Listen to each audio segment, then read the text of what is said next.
Hey guys, Matt here with Crypto Blick once again. Hope you're having a fantastic day today. Today is part 2 of my Mini-Doge Miner series. I'm going to show you how to set it up on the Goldshell app, how to set it up on F2Pool, and then I'll go over the profitability of when I recorded that section of this video for you. So if that sounds good to you, like this video, subscribe to the channel, and let's get started. I want to take a quick break before we jump into the main part of the video. I want to make a comment here. So the reason some of my miners, about 2 of the 5, are shutting off once in a while, probably once every 2 or 3 weeks, it's because I have not updated the software. So I did want to make that comment. If you've seen my last video or this video, I did want to make that comment so you guys are aware of why that's happening to me. It's not because the miners are bad. It's because I haven't updated the software. So keep that in mind, enjoy the rest of the video, and let's hop to it. Once your miners are plugged in, go ahead and go to find.goldshell.com. This will be the easiest way to find your IP, but also be able to get into your miners and check on the settings. So you can see right here, I've got these 2 blinking orange dots. Those are letting me know that those have been the most recent miners that were plugged in. I plugged those in for this video here. So let's just go ahead and select the second one here. It's then going to pull up the information on that Mini-Doge miner. You're going to see a timeline here across the board of the hash rate. And right now it's averaging out to about 184.2 mega hash. And then of course the temperature is 78.3. And then of course the fan speed is about 1900, just over 1900 RPM. And then if you see a reject rate right now, it's 0, but you're going to see anywhere from like 0.35 to 0.48 or 0.52. It's perfectly okay. Don't worry about that. That's just letting you know if the algorithm is being rejected in terms of the work that the miner is doing. I see it all the time on all my miners. It's a very small percentage, so don't worry about it if you see that yourself. But you can see right now it's fluctuating over time, and that's okay, but still it'll average out to about 185, okay? So you'll find the miner information below here, the firmware and hardware versions, and then if you want to come to system, this is where you can set up a new password for the machine. I always recommend doing this. I'm always striving to keep things as secure as possible, especially when dealing with crypto, but it's up to you. You don't have to change the password if you don't want to, but it is there if you want. And then of course, you've got your Wi-Fi settings here. Let me just be clear on this. I do not recommend you using Wi-Fi to mine with your Mini-Doge miner. Other people have done it. They talk about the issues that they have, that they're not getting the rate that they thought they would, the hash rate, that kind of thing. Just stay away from Wi-Fi because Wi-Fi can be spotty at times. Wi-Fi can give you issues. Just do an Ethernet cable and you'll be good to go, and you'll be safe on that end when it comes to making sure your miner is up and running appropriately. All right, and then let's hop on over to miner. This is where you're going to set up the actual mining pool for that miner to get it sending that information so that you can actually get paid out for that Doge and Litecoin.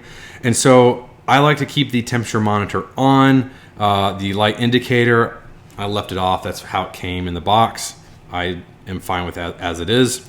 Come on down here before you click add or remove. It shows that you are locked.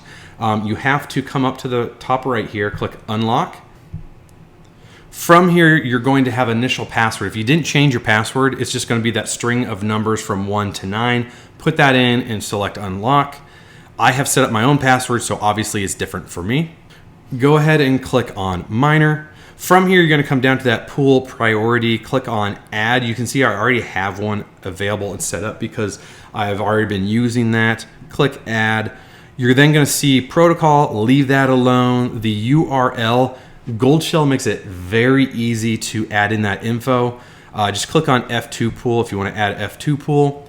I'll tell you right away, guys, I found F2Pool to be a whole lot easier than Poolin. Those are the two I've tried out for testing purposes for this video. F2Pool just made it easy. Their app was easier to just instantly get to the information that I needed, but it also was just easier to set everything up. Use what you want. Even if you want to do DX Pool or something else, go right ahead. I'm just doing F2Pool for the video to make it easy for you. And then when it comes to the username, so this was a little weird to understand, like how do you do this? But I'm going to show you by example so that it makes it very easy and clear for you. But the account that you make on F2Pool, okay, you're going to make an account that will hold all your miners and all that information on your account, okay? That name of that account. So let's say mine is CryptoBlick, okay?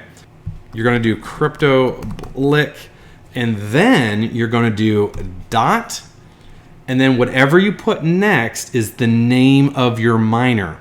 So when I pull up my app with F2Pool, it shows all my miners, and actually I'll have it on the screen probably right over here for you. You'll see I have different names for each miner. That way I know if one goes down, I know which one went down because I have them labeled on my miners. Or if something is going on with the hash rates, I know which one to look at. And I also just like to keep things organized, okay? So you could do 001 for, hey, this is miner number 1. You could do number 2. I like to name them, so I did them after some of my favorite wines. You could do Opus, you could do Thorn, you could do Justin, whatever, be creative, whatever you want.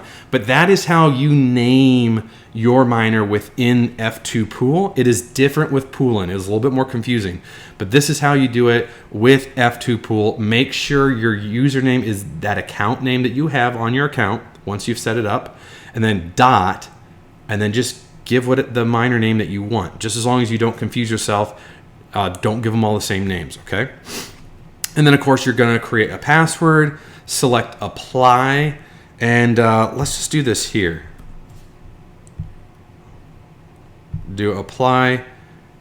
You're then going to see I have 2 different pools here. They say both active. For organizational purposes, I delete the old one because I don't like having 2 compete with each other. And so in this case, I would have done that and then click remove. But because this is the one I'm actually using for myself, I'm going to take off the one I just randomly created for the video. And it's going to be inactive, and then it goes back active, okay? And then you just click lock again to lock your miner. And that is how you set it up on your miner for F2Pool. Now let's jump on over to F2Pool, and I'll show you how to get it working over there. So once you're in your F2Pool account, it's instantly going to open up to your Bitcoin section here. You're going to want to come over to Litecoin because we're obviously mining with the script algorithm. You can see that roughly it fluctuates here in terms of how much hash rate I have. Obviously it dropped quite a bit there because I've been doing the video. I've been unplugging miners, plugging them back in to give you guys an idea of what things look like and how to set them up. You can see that I have 5 online, and then of course you've got revenue and hash rates there on that information. But then you can also come down here and it'll show you, here are the mining addresses to you. So let's just say, for example, you didn't want to just click that button within the Goldshell section. You can copy and paste the North American, it should say, address here. Same thing. The only difference there is they have NA within the address, but if you're in Europe, there it is. China, it's there as well. Then go ahead and click on workers. And this is going to show you all your miners that you have set up, their hash rates in the last 15 minutes, 24 hours, the reject percentage, and then of course information on when the last time it was shared information. The nice thing about F2Pool is I noticed when I set it up, it almost instantly recognized the miner. On Poolin, it took about anywhere from like 3 to 5 minutes to recognize that there was a miner mining to that pool. And so I love the fact that with F2Pool, it almost instantly recognized that I had another miner. And then it will tell me if I have a miner that went offline. So I also have the app here, and it will notify me if I've had a miner that went down, and I can instantly plug it back in, and then it will within seconds notify me, or not notify me, it will show me on the app that everything is okay, all 5 are online. From here you can click on revenue to see what revenue you're getting per day and if it's paid out. If you go above the threshold for each payout, it'll pay it out every evening. If not, it will hold it into the F2Pool account, and then it will pay it out either the next day or the third day, depending on how many miners you're using. But it has to hit a certain threshold before it pays out for that Litecoin and Doge. But then the other thing you want to do, if you want to change your address to where you're sending your Litecoin and Doge, come on over to miners, go to account settings, and then from here you're going to click on payout settings, and make sure you're here in Litecoin, and you're going to see I have a Litecoin address and then a Doge address. You're then going to just click on change payout address. You're going to put in that particular address that you want to send your Doge and your Litecoin to. And so it's very easy. I have noticed that like recently I changed the Litecoin address and I had to wait 3 days in order to get that payout again. So I know they do that for security purposes, but also to keep you from constantly changing your address and causing issues and having to submit support tickets. So that is something that is super easy to update if you guys ever want to change. Let's say you're having your payments sent to Coinbase, but then like, hey, I want to send it to Gemini instead. You can easily do that from here. You just click on change payout. It has the Litecoin address. You can put in a title if you want, and then you can then have a 2-step verification code that you will put in and then save it.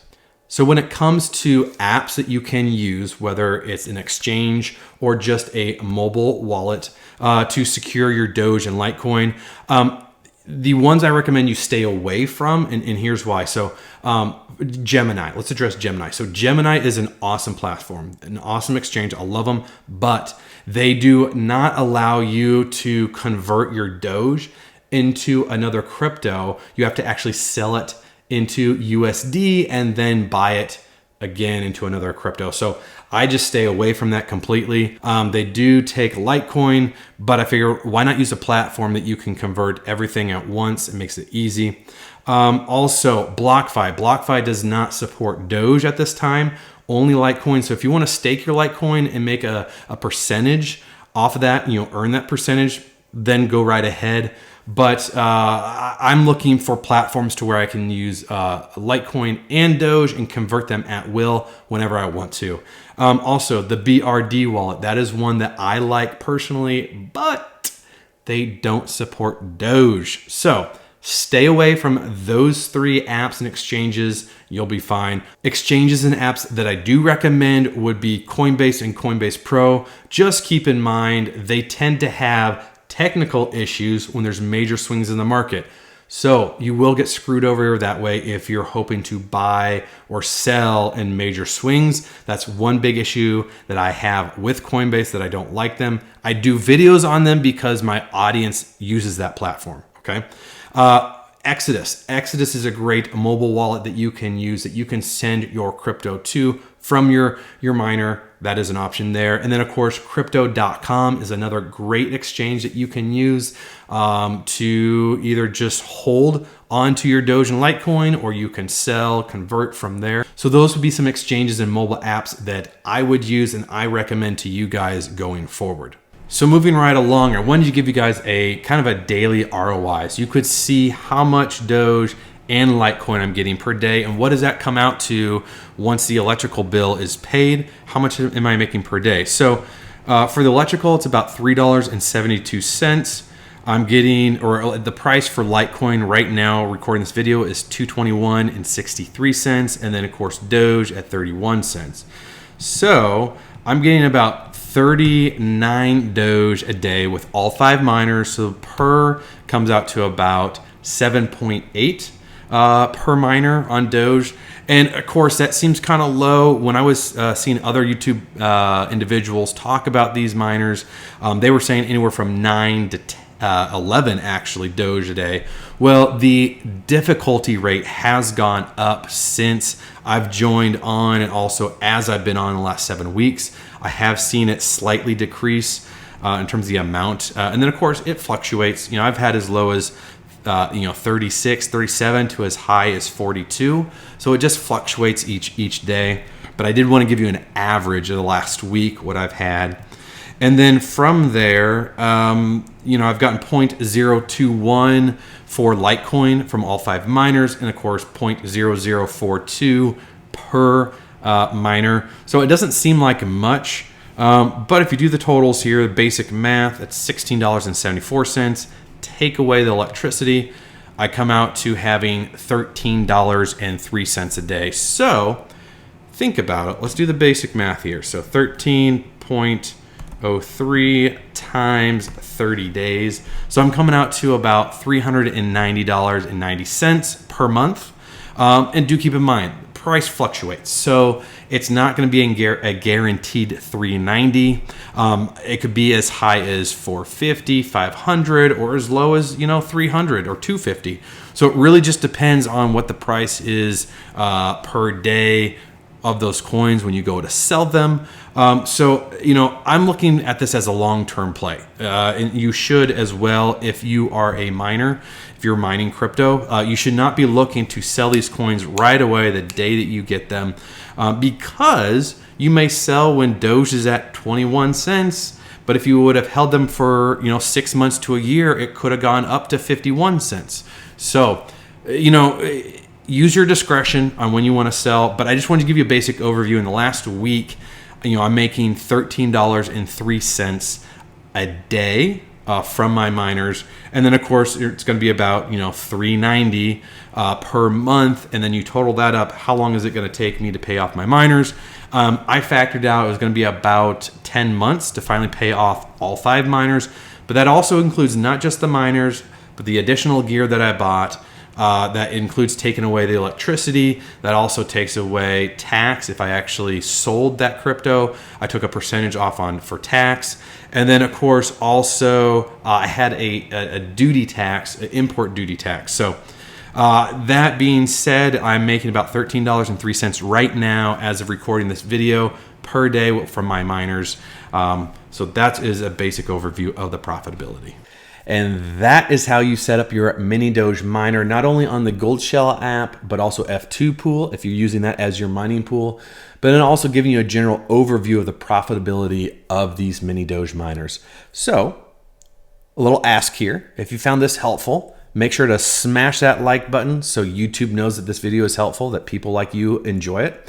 But then also subscribe down below here so that you'll be notified next time of when I put out a new video. So if that sounds good to you guys, hope you have a fantastic day.